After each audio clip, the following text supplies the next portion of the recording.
হঠাৎ করেই প্রতিমদার কাছ থেকে আমি একটা কল পাই অ্যান্ড আমি চলে যাই স্ক্রিপ্ট রিডিংয়ের জন্য। স্ক্রিপ্টটা পড়ি, প্রতিমদা আমাকে বললো যে কি ঠিক আছে মেয়েটার ক্যারেক্টারটা তুমি বলো, ছেলেটাটা আমি বলছি। তো যখন প্রতিমদার আমি বলাবলি করলাম, আমার মনে হলো প্রতিমদার আমার মানে কাজ বা আমার কথা শুনে ভালো লেগেছে।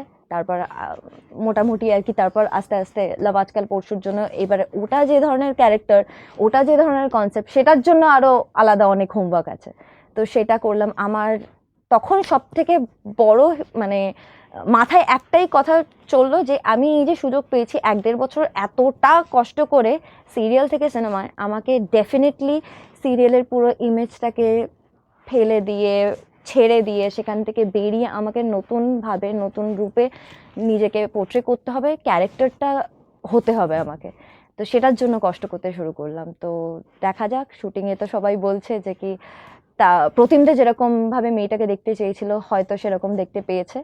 এবার বাকিটা রিলিজের পর বোঝা যাবে যে আমি কতটা কষ্ট করলাম আর সেটা কতটা সার্থক হলো। হাই, আমি তাপসি। অভিষেক। আমার ফার্স্ট সিরিয়াল শোভনা নিবেদন। আমি তার আগে অ্যাক্টিংয়ের কিচ্ছু জানি না, আমি শুধু পোজ দিয়ে দাঁড়াতে জানি। আমার এখনও মনে আছে যে যখন আমাদের লুকসেট চলছিল আর তার জন্য যখন ছবি তুলছিলাম, সৌমিক দা আমাদের ডিরেক্টর, উনিও দাঁড়িয়েছিলেন, বলছে কি মডেলদের মতো তুমি পোজটা দিও না, কারণ modelling is a completely different thing and অ্যাক্টিংয়ের জন্য লুকসেট হলে তুমি একটু ক্যারেক্টারের মতো করে পোজ দাও। তো আমি এতটাই আর কি জিরো লেভেল থেকে শুরু করেছিলাম অ্যাক্টিংয়ের জার্নি। তো আমার ফার্স্ট ডে শ্যুট এখনও মনে আছে, 24 জুলাই 2011 গেলাম। তো একটা ক্রোমা মধ্যে একটা এরকম ক্রোমা ফ্লোর ছিল, সেখানে একটা অটো, আমার কিডন্যাপিং সিন হচ্ছে। তো আমি তো জানি না অ্যাক্টিংয়ের কিছু, দেখাচ্ছে কি দুজন দু হাত ধরে আছে আর আমি বলছি বাচ্চাও ছোড়ো মুঝে। তো এই যে ফার্স্ট শটটাই মানে 100 নম্বর টেকটা ওকে ছিল। কেউ আমার সঙ্গে অ্যাক্টিংটা করতেই চাইতো না। ও মধুমিতা, ও বাবা, ওর সঙ্গে আবার। তো আমাকে লোকে ফ্লোরে বলতো আমি নাকি লক্ষ্মী ইন দ্য সেন্স আমি আসার পর প্রচুর ওভারটাইম হয় আর যারা ডিরেক্টর সে হচ্ছে অ্যাকশন বলে ঘুমিয়ে পড়ে, মানে এইরকম লেভেলের আমি not good shot, not granted shot NG দিতাম।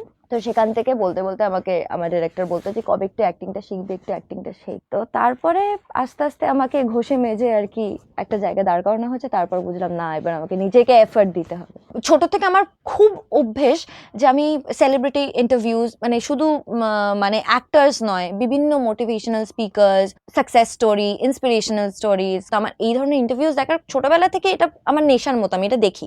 রিয়েল লাইফ ইন্সপিরেশনাল বলতে আমার সেরকম কিছু নেই, বাট যারা যারা ভালো ভালো অ্যাক্টার্স আছে যাদের সঙ্গে কাজ করি, যেমন আমি রিসেন্টলি একটা কাজ করলাম সোহিনীর সঙ্গে। Sohini is a very talented actor. Love আজকাল পরশুতে যেমন আমি অর্জুনের সঙ্গে কাজ করলাম, পাওলিদির সঙ্গে কাজ করলাম। দে আর লাইক সুপার অ্যাক্টার্স। তাদের সঙ্গে কাজ করলেও অ্যাটলিস্ট অনেক কিছু শেখা যায়, দাঁড়িয়ে থেকে খালি তাদের শুটিং দেখলেও অনেক কিছু শেখা যায়। সো আমি শুধু এখান থেকে ওখান থেকে অনেক কিছু শিখি, অনেক কিছু নিই আর নিজের মধ্যে সেটা কালচার করি, ব্যাস।